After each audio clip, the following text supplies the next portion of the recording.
नारायणार्य परिपूर्ण गुणार्णवाय विश्वोदय स्थितिलयो नियतिप्रदाय ज्ञानप्रदाय विबुधासुर सौख्य दुःख सत्कारणाय वितताय नमो नमस्ते। आपादमौलिपर्यन्तं गुरूणाम् आप्तिं स्मरेत् तेन विघ्नाः प्रणश्यन्ति सिद्ध्यन्ति च मनोरथाः।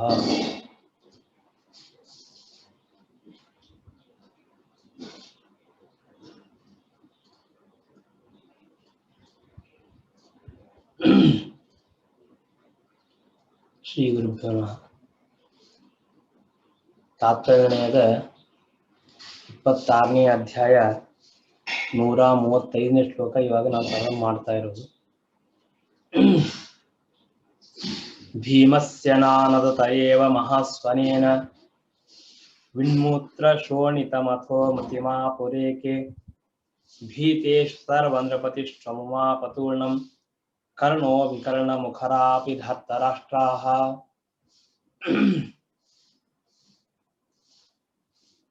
ಭೀಮಸೇನ ದೇವರು ತಾವು ದ್ರೋಣಾಚಾರ್ಯ ಜೊತೆಗೆ ಯುದ್ಧವನ್ನು ಮಾಡ್ತಾ ತಮ್ಮ ಪರಾಕ್ರಮ ಏನು ಅಂತ ತೋರಿಸ್ಕೊಡ್ತಾ ಇದ್ದಾರೆ. ಯಾವಾಗ ಶ್ರೀಕೃಷ್ಣ ಪರಮಾತ್ಮ ಹಾಗೂ ಅರ್ಜುನನ ನೋಡಿದರೋ ತಕ್ಷಣ ಭಾರಿ ಸಿಂಹನಾದವನ್ನ ಸಿಂಹ ಗರ್ಜನೆಯನ್ನ ಮಾಡಿದ್ದಾರೆ.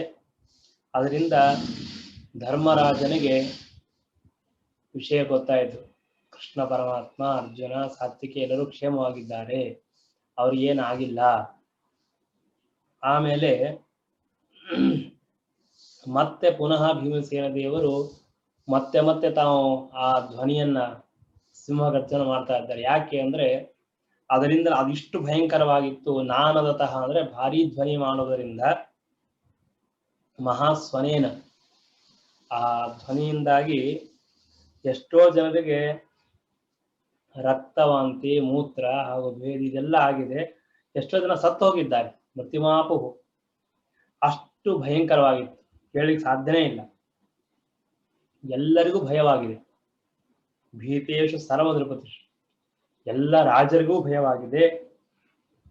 ಆಗ ಕರ್ಣ ಅಲ್ಲಿ ಯುದ್ಧ ಮಾಡಲಿಕ್ಕೆ ಬಂದಿದ್ದಾನೆ. ಜೊತೆಗೆ ವಿಕರ್ಣ ಮತ್ತು ಧೃತರಾಷ್ಟ್ರನ ಮಕ್ಕಳು ಅನೇಕ ಜನ ಕರ್ಣನಿಗೆ ಸಹಾಯಕರಾಗಿ ಆ ಭೀಮಸೇನ ಜೊತೆ ಯುದ್ಧ ಮಾಡಲಿಕ್ಕೆ ಬಂದಿದ್ದಾರೆ. ಹತ್ವಾ ವಿಕರ್ಣಮುತ ತತ್ರ ಚಿತ್ರಸೇನಂ ಸಂಚೂರ್ಣಿತಂ ಪ್ರವಿದಧೇ ರಥಮರ್ಕಸೂನೋಃ ಘೋರೈಶ್ಶರೈಃ ಪುನರಪಿ ಸಮರ್ದ್ಯಮಾನಃ ಕರ್ಣೋಪಯಾನಮಕರೋದ್ಧೃತಮೇವ ಭೀಮಾತ್. ಆಗ ಭೀಮಸೇನ ದೇವರು ತಾವು ಯುದ್ಧ ಮಾಡ್ತಾ ಮೊಟ್ಟ ಮೊದಲಿಗೆ ವಿಕರ್ಣ ಹಾಗೂ ಚಿತ್ರಸೇನ ಇವರಿಬ್ಬರನ್ನು ಸಂಹಾರ ಮಾಡಿಬಿಟ್ಟಿದ್ದಾರೆ, ಹಾಕಿದ್ದಾರೆ. ಆಮೇಲೆ ಅರ್ಕಸೂನು ಅಂದ್ರೆ ಸೂರ್ಯನ ಮಗ ಕರ್ಣ, ಆ ಕರ್ಣ ರಥವನ್ನ ತೆಗೆದುಕೊಂಡು ಪೂರ್ಣ ಪುಡಿ ಪುಡಿ ಮಾಡಿ ಹಾಕ್ಬಿಟ್ಟು ತಾವು ಕೈಯಿಂದ ಹೊಡೆದು ಅದನ್ನ ಪುಡಿಯಾಗಿ ಮಾಡಿದ್ದಾರೆ. ಆಗ ಮತ್ತೆ ಪುನಃ ಭಾರಿ ಬಾಣಗಳಿಂದ ಕರ್ಣ ಹೊಡಿತಾ ಇದ್ದಾನೆ. ಆಮೇಲೆ ಕರ್ಣೋಪಯಾನ ಮಕರೋ ಧೃತ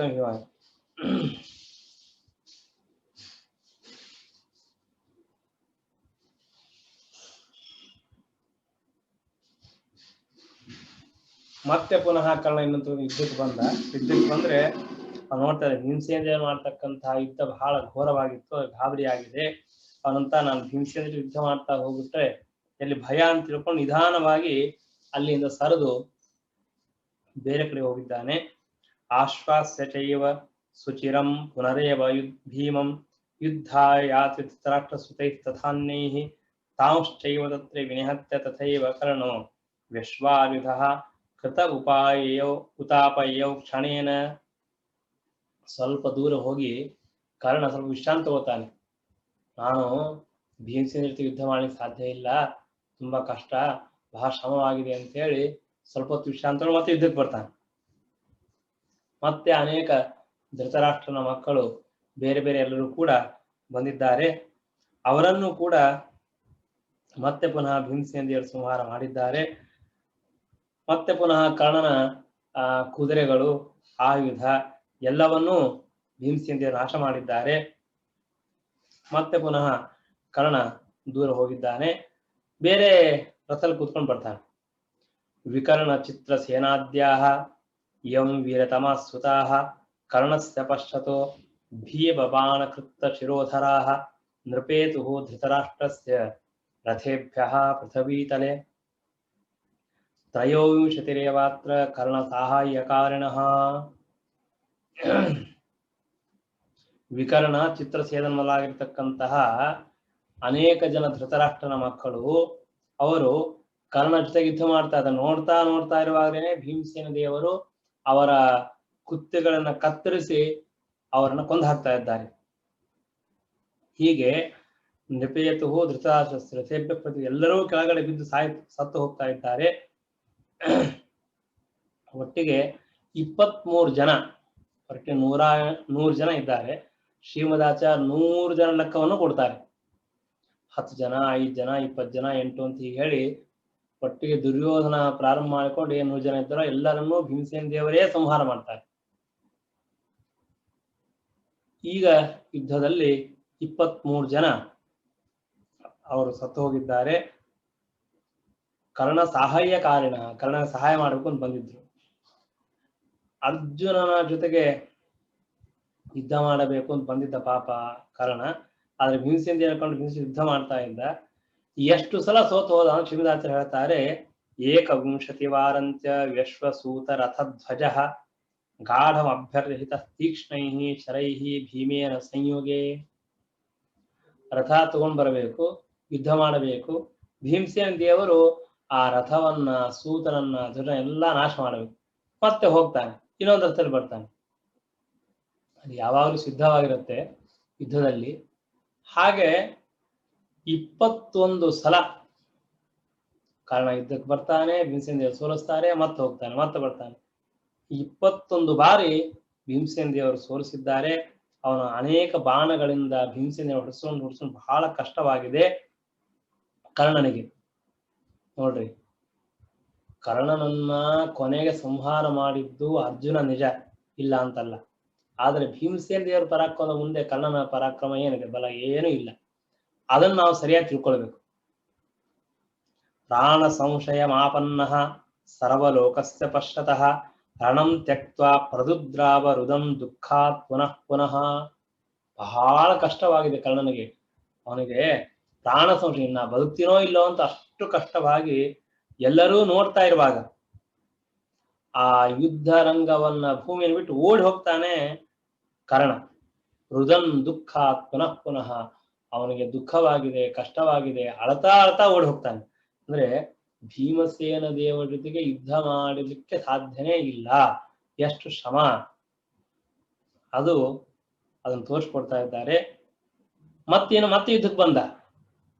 ದ್ವಾವಿಂಶಿತಮ ಯುದ್ಧೇತು ರಾಮದತ್ತಂ ಸುಭಾಸ್ವರಂ ಅಭೇದ್ಯಂ ರಥಮಾರುಹ್ಯ ವಿಜಯಂ ಧನುರೇವ ಚ ತದ್ದತ್ತಮೇವ ಸಂಗೃಹ್ಯ ತೂಣೋ ಚ ಅಕ್ಷಯ ಸಾಯಕೌ ಆಸಾದರಣೆ ಭೀಮಂ ಕರ್ಣೋ ವೈಕರ್ತನೋ ಋಷಾ. 22ನೇ ಸಲ ಮತ್ತೆ ಪುನಃ ಯುದ್ಧಕ್ಕೆ ಬರ್ತಾನೆ. ಯುದ್ಧಕ್ಕೆ ಬಂದಾಗ ಆಗ ಸಾಮಾನ್ಯ ರಥದಲ್ಲಿ ಬರೋದಿಲ್ಲ. ಪರಶುರಾಮ ದೇವರು ಕರ್ಣನಿಗೆ ಒಂದು ರಥವನ್ನು ಕೊಟ್ಟಿದ್ದಾರೆ. ರಥ ಹಾಗೂ ಧನುಸ್ಸು, ಬತ್ತಳಿಕೆ, ಬಾಣಗಳನ್ನು ಕೊಟ್ಟಿದ್ದಾರೆ. ಆ ಅಭೇದ್ಯವಾಗಿರತಕ್ಕಂತಹ ರಥವನ್ನ ಏರಿ ಬರ್ತಾನೆ. ಯಾಕೆ ಅಂದ್ರೆ ಕರ್ಣನಿಗೆ ಗೊತ್ತು, ನಾನು ಸಾಮಾನ್ಯ ರಥದಲ್ಲಿ ಕೂತ್ಕೊಂಡು ಹೋದ್ರೆ ನಿಶ್ಚಿತವಾಗಿಯೂ ಭೀಮಸೇನ ನಮ್ಮನ್ನ ಇಷ್ಟು ಸಲ ಹೊಡೆದಿದ್ದಾರೆ ಮತ್ತು ನನಗೆ ಅದೇ ತೊಂದರೆ ಆಗತ್ತೆ. ಆದ್ರಿಂದ ಈ ಸಲ ನಾವು ಆ ಪರಶುರಾಮ ದೇವರು ಕೊಟ್ಟಿರ್ತಕ್ಕಂತಹ ಧನುಸ್ಸು, ಅವರು ಕೊಟ್ಟಿರ್ತಕ್ಕಂತಹ ರಥ, ಅಭೇದ್ಯವಾದ ರಥ, ಭಾರಿ ಧನುಸ್ಸು ಹಾಗೂ ಬಾಣ ತೆಗೆದುಕೊಂಡು ತದ್ದತ್ತಮೇವ ಸಂಗೃಹ್ಯ ತೂಣೋಚ ಅಕ್ಷಯ ಸಹಾಯಕವು ಯುದ್ಧಕ್ಕೆ ಬಂದಿದ್ದಾನೆ. ಬಹಳ ಸಿಟ್ಟಿನಿಂದ ವಿಕರ್ತನ ಸೂರ್ಯ, ಅವನ ಮಗನಾಗಿರ್ತಕ್ಕಂತಹ ಕರ್ಣ ಇಲ್ಲಿ ಯುದ್ಧಕ್ಕೆ ಬಂದಿದ್ದಾನೆ. ಸುಘೋರ ಆಸೀಸ್ತತಯೋರ್ವಿಮತ್ತಃ ಭೀಮಸ್ಯ ಕರ್ಣಸ್ಯ ದೀರ್ಘಕಾಲಂ ಆಕಾಶಮಾಚ್ಛಾದಯತೋ ಶರೌಭೈಃ ಪರಸ್ಪರಂ ಚೈವ ಸುರಕ್ತ ನೇತ್ರಯೋಃ. ಇಬ್ಬರಿಗೂ ಭಾರಿ ಪರಾಕ್ರಮ, ಭಾರಿ ಬಾಣಗಳೆಲ್ಲ ಗೊತ್ತು, ಯುದ್ಧದ ಚೆನ್ನಾಗಿ ಜ್ಞಾನ ಇದೆ. ಹೀಗಾಗಿ ಅತಿ ದೀರ್ಘ ಕಾಲದವರೆಗೆ ಭೀಮಸೇನ ದೇವರಿಗೂ ಕರ್ಣನಿಗೆ ಯುದ್ಧವಾಗ್ತಾ ಇದೆ. ಸಂಪೂರ್ಣವಾಗಿರ್ತಕ್ಕಂತಹ ಆಕಾಶವನ್ನೇ ಬಾಣಗಳಿಂದ ಮುಚ್ಚಿ ಹಾಕಿದ್ದಾರೆ. ಇಬ್ಬರಿಗೂ ಭಾರಿ ಸಿಟ್ಟು ಬಂದಿದೆ. ಸುರಕ್ತ ನೇತ್ರ ಕಣ್ಣೆಲ್ಲ ಕೆಂಪು ಮಾಡಿಕೊಂಡು ಭಾರಿ ಯುದ್ಧವನ್ನ ಮಾಡ್ತಾ ಇದ್ದಾರೆ. ತಥೋ ಭೀಮಃ ಮಹಾಬಾಹು ಸಹಜಾಭ್ಯಾಂ ಚ ಸಂಯುತಂ ತ್ವಾಂತು ಕುಂಡಲವರ್ಮಭ್ಯಾಂ ಶಕುನ್ಯಾಂ ಹಂತು ಮಂಜಸ ಇತಿ ಜ್ಞಾಪಯಿತುಂ ತಸ್ಯ ಕುಂಡಲೇ ಕವಚಂ ತಥಾ ಶರೈರುತ್ಕೃತ್ಯ ಸಮರೇ ಪಾತಯಾಮಾಸ ಭೂತಲೇ. ಏವಂ ತಾನ್ಯಪಕೃಷ್ಟಾಹಂ ಹನ್ಯಾಂ ತ್ವಾಮಿತಿ ವೇದಯನ್ ಪುನಶ್ಚ ಭೋಭಿಸ್ತೀಕ್ಷ್ಣೈಃ ಶರೈರೇನಂ ಸಮಾರ್ದಯತ್. ಆನಂತರ ಭೀಮಸೇನ ದೇವರು ತಾವು ಆ ಬಾಣಗಳಿಂದ ಆ ಕರ್ಣನ ಕವಚ ಏನಿರುತ್ತಲ್ಲ ಅವನು ಹಾಕೊಂಡಿರ್ತಕ್ಕಂತಹ ಕವಚಕ್ಕೆ ಜೋರಾಗಿ ಹೊಡಿತಾರೆ. ಹೊಡೆದ್ರೆ ಅದು ಕಿತ್ತಿ ಪುಡಿಯಾಗಿ ಕೆಳಗೆ ಬಿದ್ದು ಹೋಗ್ತದೆ. ಶರೈರ್ ಉತ್ಕೃತ್ಯ ಸಮರೆ, ಕುಂಡಲವನ್ನ ಕರ್ಣಕುಂಡಲಗಳನ್ನ ಕವಚವನ್ನ ಬಾಣಗಳಿಂದ ಹೊಡೆದು ಕೆಳಗಡೆ ಬೀಳಿಸಿದ್ರು. ಯಾಕೆ? ಶ್ರೀಮದಾಚಾರ್ಯ ಅಂತಾರೆ, ಈಗ ಹಾಕಿಕೊಂಡಿರ್ತಕ್ಕಂತಹ ಏನು ಕವಚ ಇದೆಯಲ್ಲ, ಕರ್ಣಕುಂಡಲ ಕವಚ ಸ್ವಾಭಾವಿಕವಾದಲ್ಲ. ಸ್ವಾಭಾವಿಕವಾಗಿರ್ತಕ್ಕಂತಹದ್ದು ಮೊದಲಿಗೆ ಇತ್ತು.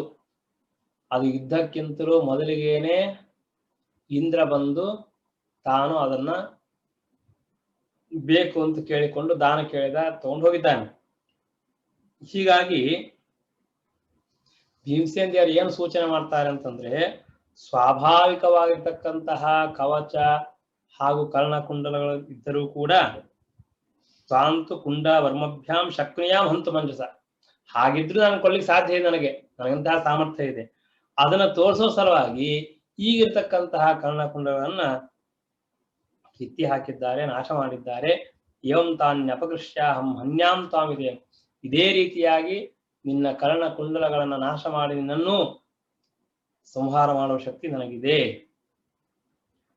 ಅಂತ ತೋರಿಸ್ತಾ, ಪುನಶ್ಚ ಬಹುವಿಸ್ತೀಕ್ಷ್ಣೈ ಶರೈರೇನ ಸಮನ್, ಮಾತ್ರ ಅನೇಕ ಬಾಣಗಳಿಂದ ಕರ್ಣನಿಗೆ ಚೆನ್ನಾಗಿ ಹೊಡೆದಿದ್ದಾರೆ.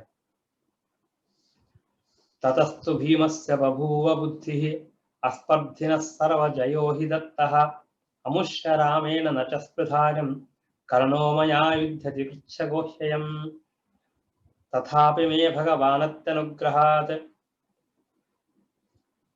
ಜಯಂ ದದಾತ್ಯಾತ್ಮವಚೋ ವಿಹಾಯ ಮಯಾ ತು ಮಾನ್ಯಂ ವಚನಂ ಹರೇಸ್ತದ ತಸ್ಮಾತ್ ದಾಸ್ಯೇ ವಿವರಂ ತ್ವದ್ಯ ಶತ್ರೋಃ. ಭೀಮಸೇನ ದೇವರು ಕರ್ಣನ ಜೊತೆಗೆ ಯುದ್ಧ ಮಾಡ್ತಾ ಇರುವಾಗ ಒಂದು ಚಿಂತನೆ ಮಾಡ್ತಾರೆ. ನೋಡ್ರಿ, ಇದೇ ಶ್ರೀಮದಾಚಾರ್ಯರ ತಾತ್ಪರ್ಯ ನಿರ್ಣಯದ ಒಂದು ವೈಶಿಷ್ಟ್ಯ. ಯುದ್ಧ ಆಡೋ ದೊಡ್ಡದಲ್ಲ, ಯುದ್ಧದಲ್ಲಿ ಯಾವ ಯಾವ ನಿಯಮ, ಏನೇನು ಪ್ರಸಂಗಗಳು, ಯಾವ ರೀತಿಯಾಗಿ ಚಿಂತನ, ಯಾವ ರೀತಿಯಾಗಿ ವಿಚಾರಗಳಿದೆ ಅಂತ ತೋರಿಸ್ಕೊಡ್ತಾರೆ. ಭೀಮಸೇನ ದೇವರು ವಿಚಾರ ಮಾಡ್ತಾರೆ, ಇವತ್ತು ಕರ್ಣ ಸಾಮಾನ್ಯವಾಗಿ ಯುದ್ಧಕ್ಕೆ ಬರುವ ಹಾಗೆ ಬಂದಿಲ್ಲ. ಪರಶುರಾಮ ದೇವರು ಕೊಟ್ಟಿರ್ತಕ್ಕಂತಹ ರಥ, ಪರಶುರಾಮ ದೇವರು ಕೊಟ್ಟಿರ್ತಕ್ಕಂತಹ ಧನುಸ್ಸು, ಅವರೇ ಕೊಟ್ಟಿರ್ತಕ್ಕಂತಹ ಬಾಣಗಳು, ಅದನ್ನ ಇಟ್ಟುಕೊಂಡು ಇವತ್ತು ಯುದ್ಧಕ್ಕೆ ಬಂದಿದ್ದಾನೆ. ಅಷ್ಟೇ ಅಲ್ಲ, ಅವನು ನನ್ನ ಜೊತೆಗೆ ಸ್ಪರ್ಧೆ ಇಲ್ಲದೆ ಯುದ್ಧ ಮಾಡ್ತಾ ಇದ್ದಾನೆ. ಪರಶುರಾಮ ದೇವರು ಕರ್ಣನಿಗೆ ವರ ಕೊಟ್ಟಿರ್ತಾರೆ,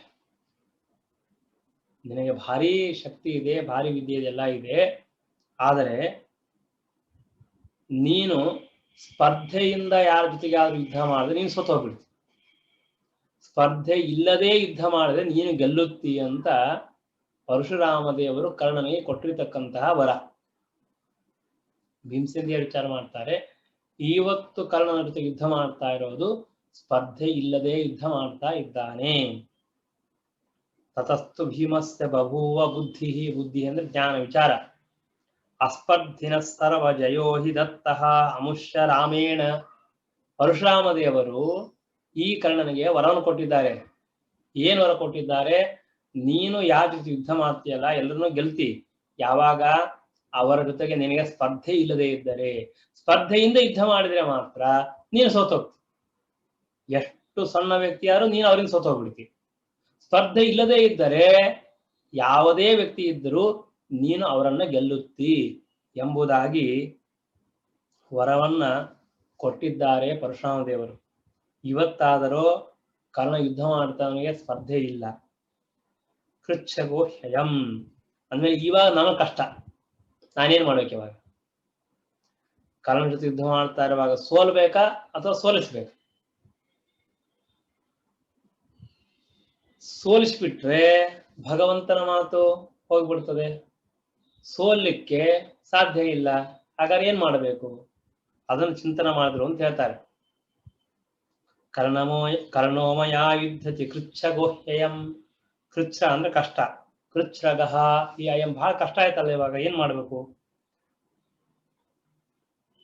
ಹಾಗಾದ್ರೆ ಯುದ್ಧ ಮಾಡಿ ಕರ್ಣನ ಸೋಲಿಸಿಬಿಡ್ರಿ ಅಂದ್ರೆ ಸೋಲಿಸಬಹುದು. ಹಿಂಸೆಂದರಂತಾರೆ ತಥಾಪಿ ಮೇ ಭಗವಾನ್ ಅತ್ಯನುಗ್ರಹಾತ್ ಜಯಂ ದದಾತ್ಯಾತ್ಮ ವಚೋಪಹಾಯ. ದೇವರು ತನ್ನ ಮಾತನ್ನು ಸುಳ್ಳು ಮಾಡಿ ನಾನು ಯುದ್ಧ ಮಾಡಿ ನನಗೇ ಜಯವನ್ನು ಕೊಡ್ತಾನೆ. ನಾನು ನಿಶ್ಚಿತವಾಗಿ ಕರ್ಣನ ಹೊಡಿಬಹುದು, ಕರ್ಣನ ಸೋಲಿಸಬಹುದು. ಯಾಕೆ? ನನ್ನ ಮೇಲೆ ಭಗವಂತನ ಅನುಗ್ರಹ, ಭಗವಂತನ ಕರುಣೆ ಅಷ್ಟಿದೆ ನೋಡಿ. ಆ ವಿಶ್ವಾಸವೂ ಇದೆ ಭೀಮಸೇನ ದೇವರಿಗೆ. ಭೀಮಸೇನ ದೇವರಂತಾರೆ ನನಗೆ ಒಂದು ನಿಶ್ಚಯ ಇದೆ. ಏನ್ ನಿಶ್ಚಯ ಇದೆ ಅಂತಂದ್ರೆ, ನಿಶ್ಚಿತವಾಗಿಯೂ ಕೂಡ ನಾನು ಯುದ್ಧ ಮಾಡ್ತಾ ಇರುವಾಗ ಯುದ್ಧ ಮಾಡಿ ಕರ್ಣವನ್ನು ಸೋಲಿಸಿದ್ರೆ ಪರಮಾತ್ಮ ತನ್ನ ಮಾತನ್ನು ಮೀರಿ ನನಗೆ ಜಯ ಕೊಡ್ತಾನೆ. ನಾನು ಇದರಲ್ಲಿ ಯಾವ ಸಂದೇಹನೂ ಇಲ್ಲ. ಆದರೆ ಹಾಗೆ ಮಾಡೋದು ನನಗೆ ಸರಿಯಾ? ಹಿಂಸಿಂದಂತಾರೆ ಮಯಾತು ಮಾನ್ಯಂ ವಚನಂ ಹರೇ ಸದಾ. ದೇವರು ನಮ್ಮ ಮೇಲೆ ಅನುಗ್ರಹ ಮಾಡ್ತಾನೆ ಅಂತಂದ ಮಾತ್ರಕ್ಕೆ ನಾನು ಅವನ ಮಾತನ್ನು ಮೀರಿ ನಡೆಯೋದು ನನಗೆ ಸರಿಯಲ್ಲ. ಯಾಕೆ? ಮಯಾತು ಮಾನ್ಯಂ ವಚನಂ ಹರೇ ಸದಾ. ನಾನು ಭಗವಂತನ ಮಾತನ್ನು ನಡೆಸ್ಕೊಡ್ಬೇಕು, ದೇವರಿಗೆ ಅನುಕೂಲವಾಗಿರ್ಬೇಕು. ಆದ್ದರಿಂದ ತಸ್ಮಾತ್ ದಾಸ್ತೆ ವಿವರಂತದ್ಯ ಶತ್ರೋಹೋ. ಈ ಅರ್ಜುನನಿಗೆ ಸ್ವಲ್ಪ ಅವಕಾಶ ಕೊಡೋಣ, ಪರವಾಗಿಲ್ಲ ಹೋಗ್ಲಿ ಬಿಡು ಅಂತ ಅವಕಾಶ ಕೊಟ್ರೆ ಆಗ ಭಗವಂತನ ಮಾತು ಸತ್ಯ ಮಾಡಿದಂತೆ ಆಗ್ತದೆ ಅಂತ ಅವಕಾಶ ಕೊಟ್ರು. ಈ ರೀತಿಯಾಗಿ ಯಾವಾಗ ಭೀಮಸೇನ ದೇವರು ಸ್ವಲ್ಪ ಲೂಸ್ ಮಾಡಿ ಪರವಾಗಿಲ್ಲ ಅಂತೇಳಿ ತಾವು ಯುದ್ಧವನ್ನ ಪ್ರಾರಂಭ ಮಾಡಿದರೋ ಆಗ ಏಂ ಸ್ಮೃತ್ವಾ ತೇನ ರಂಧ್ರೇ ಪ್ರದತ್ತೆ ಕರ್ಣೋಸ್ತ್ರ ಬೀಜೇನ ಧನುನ್ನಕೃಂತತ ರಶ್ಮೀನ್ ಹಯಾನ್ ಆಶ್ರತೋ ರಥಂ ಸಹ ಸತ್ಯಾರ್ನಯನಂ ಬಲಮೇ ಅವೇದಯನ್.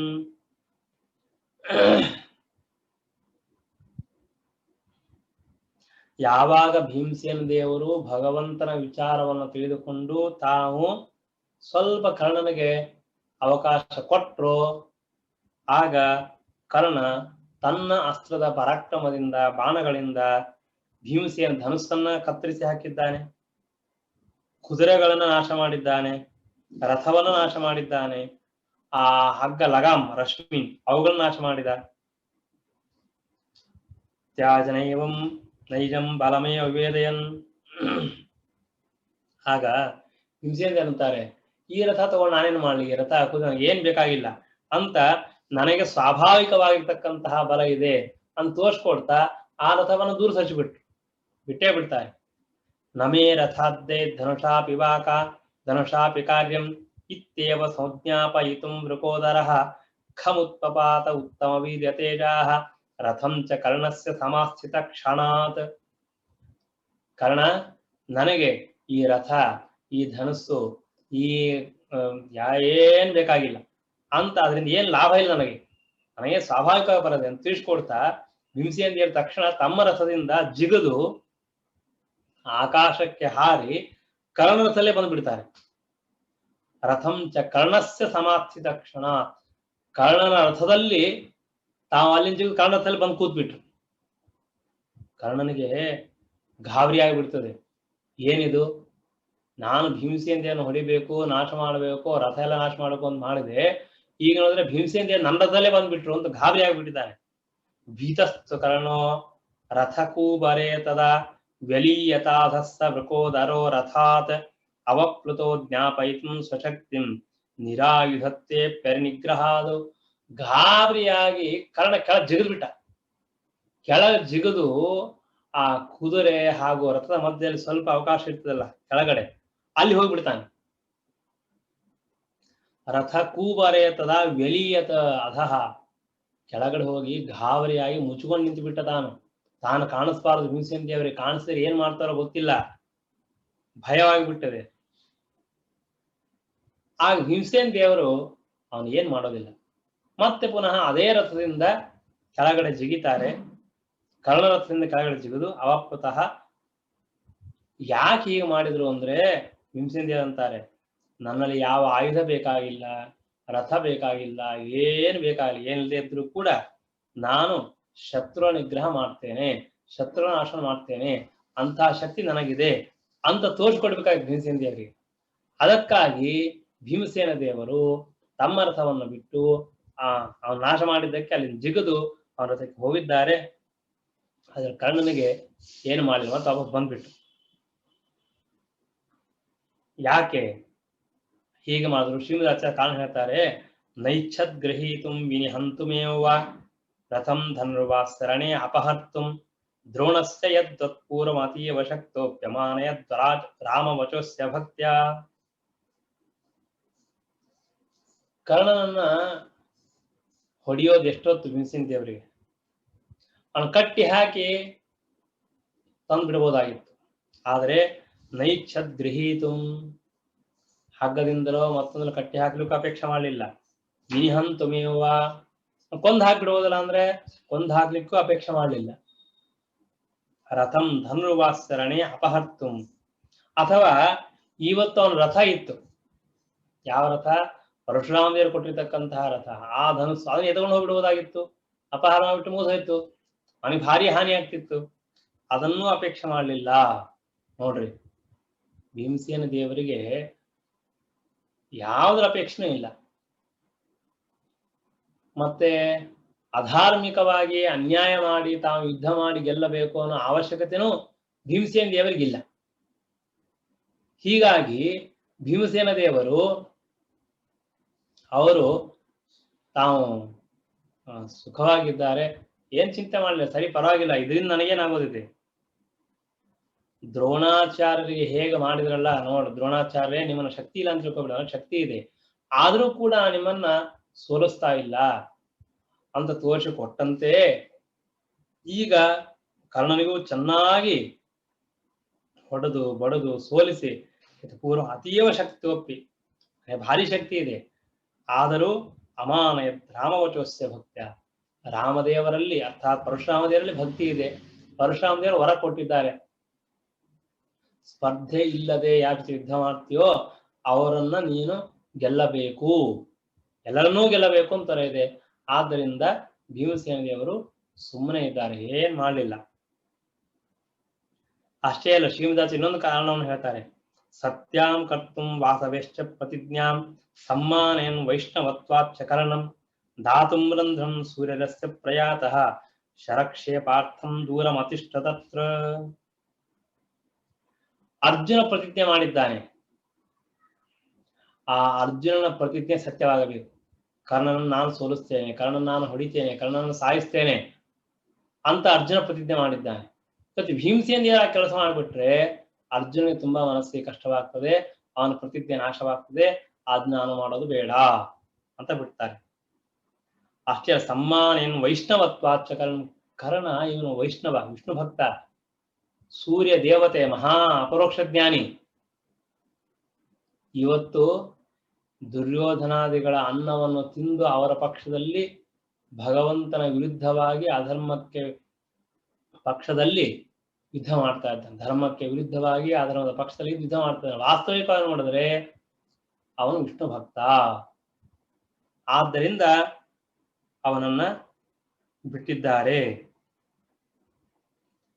ಧಾತುಂ ರಂಧ್ರಂ ಸೂರ್ಯರಸ್ಯ ಪ್ರಯಾತಃ, ಆ ಕರ್ಣನಿಗೆ ಸ್ವಲ್ಪ ಅವಕಾಶ ಕೊಟ್ಟು ಸರಿ ಪರವಾಗಿಲ್ಲ ಹೋಗು ಅಂತ ಹೇಳಿದಾಗ ಶರಕ್ಷೇಪಾರ್ಥಂ ದೂರಮತಿಷ್ಠದತ್ರ, ಅವನೇ ಬಾಣ ಹೊಡಿಲಿ ಯುದ್ಧ ಮಾಡಲಿ ಅಂತ ತಾವಾಗೇ ಸ್ವಲ್ಪ ದೂರ ನಿಂತಿದ್ದಾರೆ. ಯಾವಾಗ ದೂರ ಹೋದ್ರೋ ಆಗ ಕರ್ಣನಿಗೆ ಸ್ವಲ್ಪ ಮನಸ್ಸಿಗೆ ಧೈರ್ಯ ಬಂತು, ಯುದ್ಧ ಮಾಡಲಿಕ್ಕೆ ಪ್ರಾರಂಭ ಮಾಡ್ತಾನೆ. ಮತ್ತೆ ತತಃ ಕರ್ಣೋ ದೂರಗತಂ ವೃಕೋದರಂ ಸಮ್ಮಾನಯಂತಂ ರಾಮವಾಕ್ಯಂ ವಿಜಾನನ್ ಶರೈರವಿದ್ಯ ಸಜತಾನ್ ಅವಾರ್ಯದ್ ಗಜೈರ್ಮೃತೈಸ್ತಾಂಶ ಚಕರ್ತ ಕರ್ಣಃ.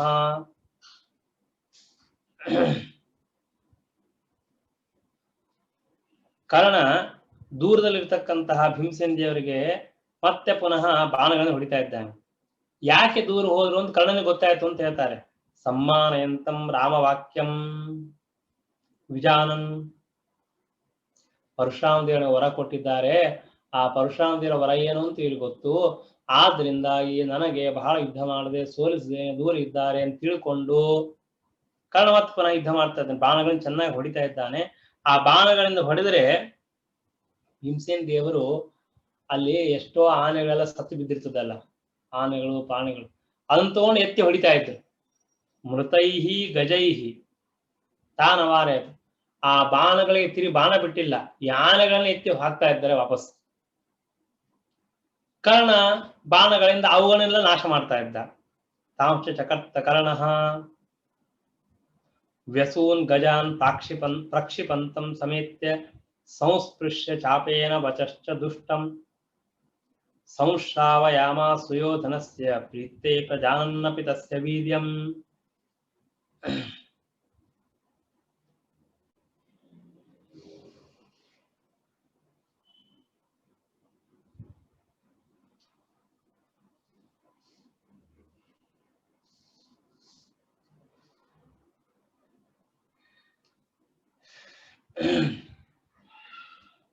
ಭೀಮಸೇನ ದೇವರು ವ್ಯಸೂನ್ ಗಜಾನ್ ಪ್ರಾಕ್ಷಿಪಂತ, ಸತ್ತು ಹೋಗಿರತಕ್ಕಂತಹ ಆನೆಗಳನ್ನು ಎತ್ತಿ ಹಾಕ್ತಾ ಇದ್ದಾರೆ ಭೀಮಸೇನ ದೇವರು.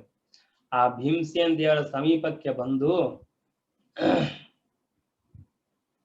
ಈ ಕರ್ಣ ತಾನು ಸಂಸ್ಪೃಶ್ಯ ಚಾಪೇನ ವಚಶ್ಚ ದುಷ್ಟಂ, ತನ್ನ ಏನು ಧನುಸ್ಸಿತ್ತು ಆ ಧನುಸ್ಸಿನಿಂದ ಭೀಮಸೇನ ದೇವರು ಹೊಡಿತಾ ಇದ್ದಾನೆ. ಹತ್ತಿರಕ್ಕೆ ಬಂದು ಹಾಕಿದ, ಜೋರಾಗಿ ದುಷ್ಟವಾದ ಮಾತುಗಳು ಹೇಳ್ತಾ ಇದ್ದಾನೆ. ಯಾಕೆ ಹೇಳಿದ ಅಂತಂದ್ರೆ ಸಂಶ್ರಾಯಾಮ ಸುಯೋಧನಸ್ಯ ಪ್ರೀತ್ಯೈ, ನೋಡ್ರಿ ದುರ್ಯೋಧನ ದೂರ ಇದ್ದ, ಯುದ್ಧ ಮಾಡ್ತಾ, ಅವನು ಕೇಳಿಸ್ಬೇಕು ಈ ಮಾತುಗಳು, ಅವ ಸಂತೋಷ ಪಡ್ಬೇಕು. ನೋಡಿ ಹೇಗಿದೆ. ಪ್ರಜಾನನ್ನಪಿ ತಸ್ಯ ವೀರ್ಯಂ, ಕರ್ಣನಿಗೆ ಗೊತ್ತು ಇಷ್ಟು ಹೊತ್ತು ಯುದ್ಧ ಮಾಡಿದ್ದೀನಿ, ಸೋತು ಹೋಗಿದ್ದೀನಿ, ಎಷ್ಟು ಕಷ್ಟ ಇದೆ ಭೀಮಸೇನ ದೇವರು ಯುದ್ಧ ಮಾಡೋದು ಗೊತ್ತಿದ್ರೂ ಕೂಡ ಅವನು ಆ ರೀತಿಯಾಗಿರ್ತಕ್ಕಂತಹ ಮಾತುಗಳನ್ನ ಹೇಳ್ತಾ ಇದ್ದಾನೆ. ನಿಮಗೇನು ಪರಾಕ್ರಮ ಇಲ್ಲ, ಯುದ್ಧ ಮಾಡಲಿಕ್ಕೆ ಹೋದಿಲ್ಲ, ಹಾಗೆ ಏನ್ ಜೋರಾಗಿ ಬೈತಾ ಇದ್ದಾನೆ. ಸಂಶ್ರಾವಯಂತಂ ವಚನಾನಿ ರೂಕ್ಷಾಣಿ ಅಪಾಹನದ್ ಬಾಣವೈ ತದರ್ಜುನ. ಆಗ ಅರ್ಜುನನಿಗೂ ಈ ಮಾತು ಕೇಳಿಸ್ತದೆ, ಅವನು ಯುದ್ಧಕ್ಕೆ ಬರ್ತಾನೆ. ಸಂಶ್ರಾವಯಂತಂ ವಚನಾನಿ ರೂಕ್ಷಾಣಿ, ರೂಕ್ಷ ಅಂದ್ರೆ ಅತಿ ಕಷ್ಟ ಕ್ಲಿಷ್ಟ, ಯಾವುದನ್ನ ಹೇಳಬಾರದೋ ಬೈಯುವಂತಹ ಮಾತುಗಳು, ಅವುಗಳನ್ನ ಅವನು ಹೇಳ್ತಾ ಇದ್ದ ಕಾರಣ ಆಗ ಅರ್ಜುನ ಬಂದು ಅಲ್ಲಿ ಕರ್ಣ ಯುದ್ಧ ಮಾಡ್ತಾ ಇದ್ದಾನೆ. ಸ ವರ್ಮಹೀನ ಪಾರ್ಥ ಬಾಣಾಭಿತಪ್ತ ವ್ಯಪಾಗಮತ್ ಭೀಮ ಆಪ ಆತ್ಮಜಾನಂ. ಆಗ ಅರ್ಜುನ ಕರ್ಣನ ಕವಚವನ್ನ ನಾಶ ಮಾಡಿದ್ದಾನೆ, ಅವನು ಸೋಲಿಸಿದ, ಅವನು ಓಡಿ ಹೋಗ್ಬಿಡ್ತಾನೆ. ವ್ಯಪಾಗಮತ್ ಭೀಮ ಆಪ ಆತ್ಮನ, ಭೀಮಸೇನ ದೇವರು ಮತ್ತೆ ಪುನಃ ತಮ್ಮ ಯಾವ ರಥ ಇತ್ತೋ ಆ ರಥಕ್ಕೆ ಬಂದಿದ್ದಾರೆ. ಕರ್ಣೋ ಭೀಮೇ ವಾಸವೀಂ ನೈವ ಶಕ್ತಿಂ ವಿಮೋಕ್ತಿಮೈಚ್ಛತ್ ನೈವ ಭೀವತ್ಸುತೋನ್ಯಾನ್ ಹನ್ಯಾಮಿತಿ ಪ್ರಾಹ ಯತಃ ಸಕುಂತೆ ಯದ್ಯಪ್ಯವಧ್ಯಃ ಸ ತಯಾಪಿ ಭೀಮಃ. ಒಂದೊಂದು ಮಾತಿಗೆ ಒಂದೊಂದು ಪ್ರಸಂಗಕ್ಕೂ ಶ್ರೀಮದಾಚಾರ್ಯ ನಿರ್ಣಯ ಹೇಳ್ತಾ ಇದ್ರು, ಬಹಳ ಮಹತ್ವದ್ದು. ಅಲ್ಲ, ಅರ್ಜುನನ ಹತ್ರ ಕರ್ಣನ ಹತ್ರ ಒಳ್ಳೆಯ ರಥ ಇದೆ, ಧನಸ್ಸಿದೆ, ಶಸ್ತ್ರಗಳಿದೆ, ಅಸ್ತ್ರ ಇದೆ, ಆ ಅಸ್ತ್ರದಿಂದ ಯಾರು ಬೇಕಾದ್ರೂ ಹೊಡಿಬಹುದು. ಆದ್ರೆ ಭೀಮಸೇನ ಏನು ಹೊಡೆಬಿಡ್ಬೇಕಾಗಿತ್ತು, ಯಾಕೆ ಹೊಡಿಲಿಲ್ಲ ಅಂತ ಪ್ರಶ್ನೆ ಬರ್ತದೆ. ಅದಕ್ಕೆ ಶ್ರೀನಿವಾಸ ಹೇಳ್ತಾರೆ, ಕರ್ಣ ಭೀಮಸೇನದೇವರು ವಾಸವೀಂ ಶಕ್ತಿಂ, ಇಂದ್ರ ಕೊಟ್ಟಿರತಕ್ಕಂತಹ ಒಂದು ಶಕ್ತಿಯಸ್ತ್ರ ಇರ್ತದಲ್ಲ, ಒಂದ್ಸಲ ಪ್ರಯೋಗ ಮಾಡ್ಬೇಕು, ಯಾರಿಗಾದ್ರೂ ಹೊಡಿನಿ ಅವರು ಸಾಯ್ತಾರೆ, ಆದ್ರೆ ಒಂದೇ ಸಲ ಪ್ರಯೋಗ ಮಾಡ್ಬೇಕು ಅಂತ ಹೇಳಿರ್ತಾನೆ. ಹೀಗಾಗಿ ಹಾಗಾದ್ರೆ ಅದೇ ಅಸ್ತ್ರವನ್ನು ತೆಗೆದುಕೊಂಡು ಇಷ್ಟು ಕಷ್ಟ ಕೊಟ್ಟಿದ್ದಾರೆ ಭೀಮಸೇನದೇವರು, 21 ಸಲ ಸೋತ್ ಹೋಗಿದ್ದಾನೆ. ಇಷ್ಟು ಕಷ್ಟಪಟ್ಟಿರತಕ್ಕಂತಹ ಈ ಕರ್ಣ ಅದೇ ವಾಸವಿ ಇಂದ್ರ ಶಕ್ತಿ ಅಂತ ಹೇಳ್ಕೊಂಡು ಹೊಡಿಬಹುದಾಗಿತ್ತಲ್ಲ, ಯಾಕೆ ಹೊಡೆಯಲಿಲ್ಲ? ಅದಕ್ಕೆ ಶ್ರೀಮದಾಚಾರ್ಯ ಹೇಳ್ತಾರೆ, ಕರ್ಣ ಹೊಡೆಯಲಿಲ್ಲ. ಅದಕ್ಕೆ ಕಾರಣ ಭೀಮಸೇನದೇವರು ಈ ಶಕ್ತಿ ಪ್ರಯೋಗ ಮಾಡಿಬಿಟ್ರೆ ಆಗ ಅರ್ಜುನನ ಹೇಗೆ ಹೊಡೆಯೋದು? ಆದ್ದರಿಂದ ಅರ್ಜುನನ ಬಿಟ್ಟು ಬೇರೆಯವರಿಗೆ ನಾನು ಈ ಶಕ್ತಿಯಸ್ತ್ರದ ಪ್ರಯೋಗವನ್ನು ಮಾಡಬಾರದು ಅಂತ ಕರ್ಣನ ಮನಸ್ಸಿನಲ್ಲಿ ಇದೆ. ವಾಸವೀಂ ನೈವ ಶಕ್ತಿಂ ವಿಮೋಕ್ತಮೈಚ್ಛತ್ ನೈವ ಭೀವತ್ಸುತಃ ಅನ್ಯಾಂ ಹನ್ಯಾಂ. ಅಷ್ಟೇ ಅಲ್ಲ, ಕುಂತಿಗೆ ಒಂದು ಮಾತು ಕೊಟ್ಟಿರ್ತಾನೆ ಕರ್ಣ. ಕುಂತಿ ಕೊನೆ ಕಾಲಕ್ಕೆ ಹೋಗಿ ಹೇಳ್ತಾಳೆ, ಕರ್ಣ ನೀ ನನ್ನ ಮಗಪ್ಪ, ನಮ್ಮ ಪಕ್ಷದ ಯುದ್ಧ ಮಾಡೋದಿಲ್ಲ, ನಾನು ಮಾಡೋದಿಲ್ಲ, ಹಾಗಾದ್ರೆ ಒಂದು ಮಾತು ನಡೆಸ್ಕೊಡು, ಪಾಂಡವರಿಗೆ ನೀನು ಕೊಲ್ಲಬಾರದು ಯುದ್ಧದೊಳಗೆ. ಆಗ ಮತ್ತೆ ಕರ್ಣ ಹೇಳ್ತಾನೆ, ಪಾಂಡವರನ್ನು ಕೊಲ್ಲಬಾರ್ದು ಅಂತ ಹೇಳ್ಬೇಡ, ಯುದ್ಧದ ಸಲುವಾಗಿ ಅರ್ಜುನ ಬಿಟ್ಟು ಉಳಿದವ್ರನ್ನ ಕೊಲ್ಲೋದಿಲ್ಲ, ಅರ್ಜುನ ಮಾತ್ರ ಕೊಂದೇ ಕೊಲ್ತೀನಿ. ನೋಡಿ, ಇಷ್ಟು ಅರ್ಜುನ ಬಗ್ಗೆ ದ್ವೇಷ ಇದೆ ಕರ್ಣನಿಗೆ, ಮನಸ್ಸಿನಲ್ಲಿ ಸಿಕ್ಕಿದೆ, ಸ್ಪರ್ಧೆ ಇದೆ, ಅದಕ್ಕಾಗಿ ಸೋತು ಹೋಗ್ತಾನೆ.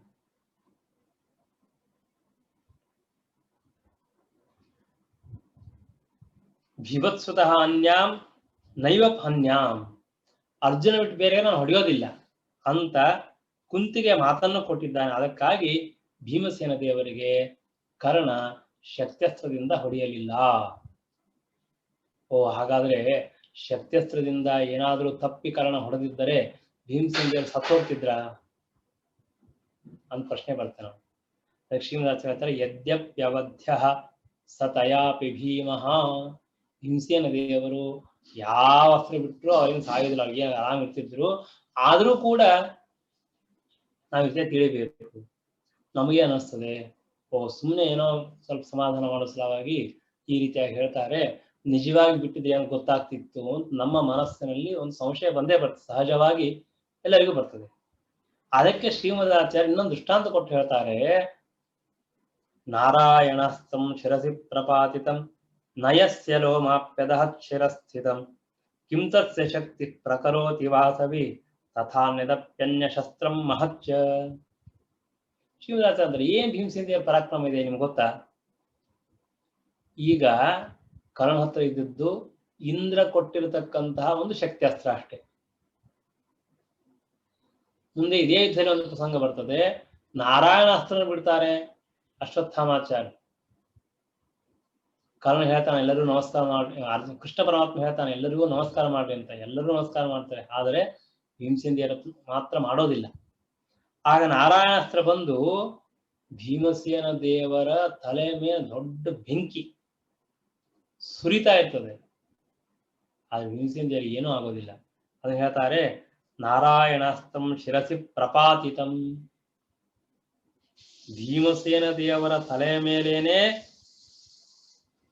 ನಾರಾಯಣಾಸ್ತ್ರ ಬಂದಿದೆ, ಇವಾಗಿರೋ ಶಕ್ತಿಯಸ್ತ್ರ ಬಂದಾಗೆ ನಯಸ್ಯ ಲೋಮಾಪ್ಯದಃ ಶಿರಸ್ಥಿತಂ, ತಲೆ ಮೇಲೆ ಇರ್ತಕ್ಕ ಒಂದು ಕೂದಲು ಕೂಡ ಅವ್ರಿಗೆ ವ್ಯತ್ಯಾಸ ಆಗಲಿಲ್ಲ, ಸುಡ್ಲಿಲ್ಲ, ಏನೂ ತೊಂದರೆ ಆಗಲಿಲ್ಲ. ಅಂಥದ್ದು ಕಿಂ ತಸ್ಯ ಶಕ್ತಿ ಪ್ರಕರೋತಿ ವಾಸವಿ, ಈ ಇಂದ್ರ ಶಕ್ತಿ ಅಸ್ತ್ರ ಏನ್ ಮಾಡ್ತದೆ? ಅದು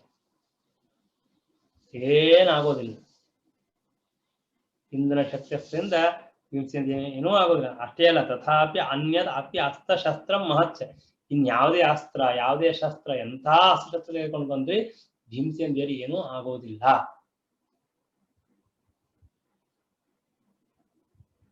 ಇದರಲ್ಲಿ ಯಾವ ಸಂದೇಹನೂ ಬೇಡ. ಇದನ್ನೇ ಶ್ರೀಮದಾಚಾರ್ಯರು ನಿರ್ಣಯ ಕೊಡ್ತಾ ಇದ್ದಾರೆ. ಯುದ್ಧ ನಡೆದದ್ದು ಸತ್ಯ, ಯುದ್ಧ ಆಗಿದ್ದು ಆಗಿಬಿಟ್ಟಿದೆ, ಆದ್ರೆ ಆ ಯುದ್ಧದಲ್ಲಿ ಒಂದು ತತ್ವವನ್ನು ತಿಳಿಯುವಂತಹ ಒಂದು ದೊಡ್ಡ ದೃಷ್ಟಿ ಇದೆ ನೋಡ್ರಿ, ಕಾನ್ಸೆಪ್ಟ್ ಅದನ್ನು ಕೊಟ್ಟವ್ರು ಶ್ರೀಮದಾಚಾರ್ಯ. ನಿಜವಾಗಿ ಇದು ನಮಗೆ ಬಹಳ ಅರ್ಥ ಆಗೋದು ತುಂಬಾ ಕಷ್ಟ ಇದೆ. ಯಾಕೆಂದ್ರೆ ಯುದ್ಧ ಅಂದ್ರೆ ಏನು? ಯುದ್ಧ ಕಾನ್ಸೆಪ್ಟ್ ಅಂದ್ರೆ ಒಬ್ಬ ರಾಜ ಇರ್ತಾನೆ, ಒಬ್ಬ ಶತ್ರು ಇರ್ತಾನೆ, ಇವರು ಬಾಣ ಹೊಡ್ಕೋತಾರೆ, ಅಸ್ತ್ರ ಹಾಕ್ತಾರೆ, ಬೆಂಕಿ ಹಾಕ್ತಾರೆ, ಇನ್ನೊಂದು ಏನೋ ಮಾಡ್ತಾರೆ, ಸತ್ತು ಹೋಗ್ತಾರೆ, ಮುಗಿದೋಯ್ತು. ಒಬ್ಬ ಸೋಲ್ತಾನೆ, ಒಬ್ಬ ಗೆಲ್ತಾನೆ. ಎಷ್ಟು ಸಹಜವಾಗಿದೆ ಯುದ್ಧ, ಹೇಳಲಿಕ್ಕೆ, ನೋಡ್ಲಿಕ್ಕೆ, ಕೇಳಲಿಕ್ಕೆ, ತಿಳಿಲಿಕ್ಕೆ ಸಾಮಾನ್ಯವಾದದ್ದು. ಆದರೆ ಮಹಾಭಾರತದಲ್ಲಿ ಬರ್ತಕ್ಕಂತಹ ಯುದ್ಧಗಳು, ರಾಮಾಯಣದಲ್ಲಿ ಬರ್ತಕ್ಕಂತಹ ಯುದ್ಧ ಅಷ್ಟು ಸುಲಭವಾಗಿರ್ತಕ್ಕಂತಹದ್ದಲ್ಲ. ಎಷ್ಟು ತತ್ವಗಳಿದೆ ಅದರ ಹಿಂದ, ಎಷ್ಟು ವಿಷಯಗಳಿದೆ. ಮಂತ್ರಗಳ ಪಠಣ ಇದೆ, ಸಿದ್ಧಿ ಇದೆ, ಋಷಿಗಳ ಅನುಗ್ರಹ ಇದೆ, ದೇವತೆ ಅನುಗ್ರಹ ಇದೆ, ಭಗವಂತನ ಅನುಗ್ರಹ ಇದೆ, ಅಸ್ತ್ರ ಮಂತ್ರಗಳಿದೆ. ಇದನ್ನೆಲ್ಲ ಇಟ್ಕೊಂಡು ಯುದ್ಧ ಮಾಡ್ತಕ್ಕಂಥವ್ರು ಇವರು. ಬ್ರಾಹ್ಮಣರ ಆಶೀರ್ವಾದನ ಹಿಂದೆ ಕೇಳಿದ್ರಿ, ಸಾತ್ವಿಕ ಯುದ್ಧಕ್ಕೆ ಬರುವಾಗ ಬ್ರಾಹ್ಮಣ ನಮಸ್ಕಾರ ಮಾಡಿ ಸ್ವಾಮಿ ಆಶೀರ್ವಾದ ಮಾಡಿ ಅಂತ ಹೇಳಿದ್ರು. ಆ ಬ್ರಾಹ್ಮಣರ ಆಶೀರ್ವಾದ ಜಯವಾಯಿತು ಅಂತ ಹೇಳ್ತಾರೆ. ಅಂದ್ರೆ ಧಾರ್ಮಿಕವಾಗಿರತಕ್ಕಂತಹ ಬೇಸ್, ಧರ್ಮ, ದೇವತೆಗಳು, ಗುರುಗಳು ಹಾಗೂ ಪರಮಾತ್ಮ ಇವರ ಆಶೀರ್ವಾದ ಇದ್ದಾಗ ನಾವು ಯಾವ ತರಹದ ಶತ್ರುವನ್ನು ಗೆಲ್ಲಬಹುದು, ಅಲ್ಲಿ ಯಾವ ರೀತಿಯ ಯುದ್ಧ ಇರ್ತದೆ. ಇದರಲ್ಲಿ ದೇವತೆಗಳಿದ್ದಾರೆ, ತಾರತಮ್ಯ ಇದೆ. ಭೀಮಸೇನ ದೊಡ್ಡವರು, ಅರ್ಜುನ ಯಾರು ಕರ್ಣ ಸಣ್ಣವನು, ಆದ್ರೂ ಭೀಮಸೇನ ಸೋತರು. ಹಾಗಾದ್ರೆ ಭೀಮಸೇನ ಸೋತರು ಅಂದ್ರೆ ಹೇಗೆ ಸಾಧ್ಯ? ಇದು ಸಿದ್ಧಾಂತಕ್ಕೆ ವಿರುದ್ಧವಾಗತ್ತೆ. ಅದಕ್ಕಾಗಿ ಶ್ರೀಮದಾಚಾರ್ಯ ಇಷ್ಟೆಲ್ಲ ನಿರ್ಣಯ ಕೊಡ್ತಾ ಇದ್ದಾರೆ. ನಿರ್ಣಯ ಕೊಡ್ತಾರೆ ಅಂದ್ರೆ ಇಲ್ಲೇ ಇದ್ದು ಹೇಳ್ತಾರೆ ಅಂತ ಅರ್ಥ ಅಲ್ಲ, ವಾಸ್ತವಿಕ ತತ್ವ ಏನು ಅಂತ ತಿಳಿಸ್ಕೊಡ್ತಾ ಇದ್ದಾರೆ.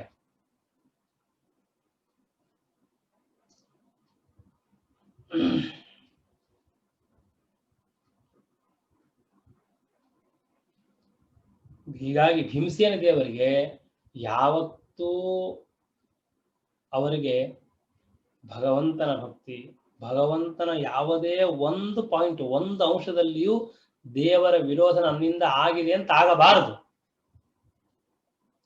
ಯಾವುದೇ ವ್ಯಕ್ತಿ ಇರಬಹುದು, ಯಾವುದೇ ಕಾಲದಲ್ಲಿ, ಯಾವುದೇ ರೀತಿಯಿಂದ ನಾನು ನಾರಾಯಣನ ಮನಸ್ಸಿಗೆ ವಿರುದ್ಧವಾಗಿ, ಪರಶುರಾಮ ದೇವರು ಯಾವತ್ತೋ ವರ ಕೊಟ್ಟಿದ್ದಾರೆ, ಅದು ಯಾವ ಇಲ್ಲಿ ಯಾರು ಬಂದು ನೋಡ್ತಾರೆ? ಭೀಮಸೇನ ಶಕ್ತಿ ಕಡಿಮೆ ಇದೆಯಾ? ಹೊಡೆದ್ರೆ ಮುಗಿದು ಹೋಯ್ತು, ಕಾರಣ ಸತ್ಯ ಹೋಗ್ತಾನೆ. ಆದ್ರೆ ಹಾಗೆ ಮಾಡೋದಿಲ್ಲ. ಅಥವಾ ಭೀಮಸೇನ ದೇವರ ಮಾತನ್ನು ಮೇಲೆ ಸಾಧ್ಯ ಇಲ್ಲ, ಅದನ್ನೇ ಹೇಳ್ತಾರೆ, ಪರಮಾತ್ಮ ನನ್ನೇ ಅನುಗ್ರಹ ಮಾಡಿ ಜಯ ಕೊಡ್ತಾನೆ, ನಾನು ಅಪೇಕ್ಷೆ ಮಾಡುವುದಿಲ್ಲ. ಇದನ್ನು ತೋರಿಸ್ಕೊಂಡು ನಮಗೇನಾಗುತ್ತೆ, ಕೆಲವು ಸಲ ದೊಡ್ಡವರು ನಾವು ಹೇಳಿದಂತೆ ಕೇಳ್ತಾರೆ ಅಂತ ಸ್ವಲ್ಪ ನಮಗೆ ಗೊತ್ತಾದ್ರೆ ನಾವು ಅದರ ದುರುಪಯೋಗ ಮಾಡ್ಕೊಳ್ತೀವಿ. ಹೇಗೂ ನಾವು ಹೇಳಿದ ಮಾತು ಕೇಳ್ತಾರೆ ಅಂತ ನಮ್ಮ ವ್ಯವಹಾರ ನಡೀತದೆ. ಆದರೆ ಭೀಮಸೇನ ದೇವರು ಹೇಳ್ತಾರೆ ಹಾಗೆ ಮಾಡಬಾರದು, ಅದು ಯೋಗ್ಯ ಅಲ್ಲ. ಅದು ದೊಡ್ಡವರು, ದೇವತೆಗಳು ಅಥವಾ ಪರಮಾತ್ಮ ಏನೋ ನಮ್ಮ ಮೇಲೆ ಪ್ರೀತಿ, ಒಂದು ವಿಶ್ವಾಸ, ಅನುಗ್ರಹ ದೃಷ್ಟಿಯಿಂದ ನಮ್ಮ ಜೊತೆಗೆ ಇದ್ದು ನಮ್ಮ ಕಾರ್ಯವನ್ನು ಮಾಡಿಕೊಟ್ಟಿರ್ತಾನೆ. ಆದರೆ ಅದನ್ನೇ ಇಟ್ಕೊಂಡು ನಾವು ಮನಸ್ಸಿಗೆ ಬಂದಂತೆ ನಡೆದ್ರೆ ಅದೆಂದೂ ನಮಗೆ ಹಿತವಾಗುವುದಿಲ್ಲ. ಭೀಮಸೇನ ದೇವರು ಅಂತಾರೆ, ನನಗೆ ಈ ಅರ್ಜುನಲ್ಲಿರ್ತಕ್ಕಂತಹ ಶಕ್ತಿ, ಕರ್ಣನಲ್ಲಿರ್ತಕ್ಕಂತಹ ಶಕ್ತಿಯಸ್ತ್ರದಿಂದ ನನಗೇನೂ ಆಗೋದಿಲ್ಲ. ಕರ್ಣನಲ್ಲಿರ್ತಕ್ಕಂತಹ ಶಕ್ತಿ ಅಸ್ತ್ರ ಅದು ಇಂದ್ರ ಕೊಟ್ಟಿರ್ತಕ್ಕಂತಹ, ಅದರಿಂದ ಏನು ಭಯ ಇದೆ? ಯಾವ ಭಯವೂ ಇಲ್ಲ. ಆದರೂ ಕೂಡ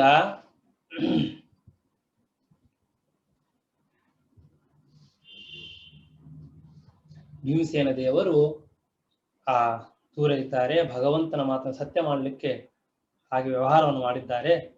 ಭೀಮಃ ಕರ್ಣರಥಂ ಪ್ರಾಪ್ತಃ ಶಕ್ತಿಂ ನಾದಾತು ಮೈಚ್ಛತ ಅಭಿಪ್ರಾಯಂ ಕೇಶವಸ್ಯ ಜಾನನ್ ಹೈಡಂಬ ಮೃತ್ಯವೆ ತತಃ ಕರ್ಣೋನ್ಯಮಾಸ್ಥಾಯ ರಥಂ ಅರ್ಜುನಮಭ್ಯಯಾತ್. ಇದು ಒಂದು ಮಹತ್ವದ ಅಂಶ. ಭೀಮಸೇನ ದೇವರು ರಥವನ್ನ ನಾಶ ಮಾಡಲಿಲ್ಲ.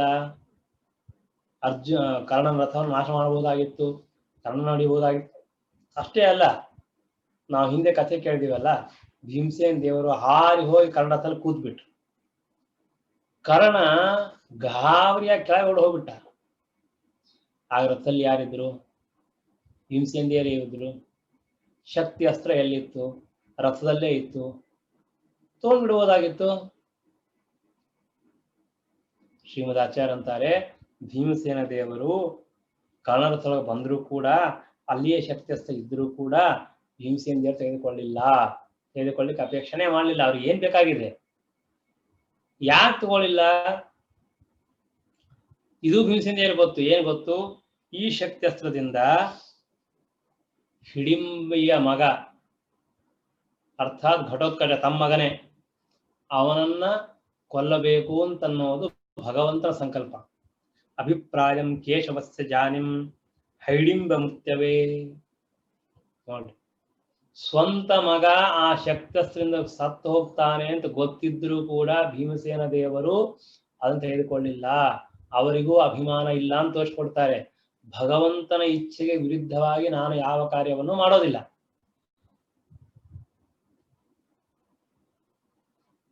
ಹೀಗಾಗಿ ಭೀಮಸೇನ ದೇವರು ಕರ್ಣರಥೊಳಗೆ ಇದ್ದು ಬದಿಯಲ್ಲೇ ಶಕ್ತಿಯಸ್ತ್ರವಿದ್ದರೂ ಕೂಡ ಸರ್ವಥಾ ತೆಗೆದುಕೊಳ್ಳಿಲ್ಲ.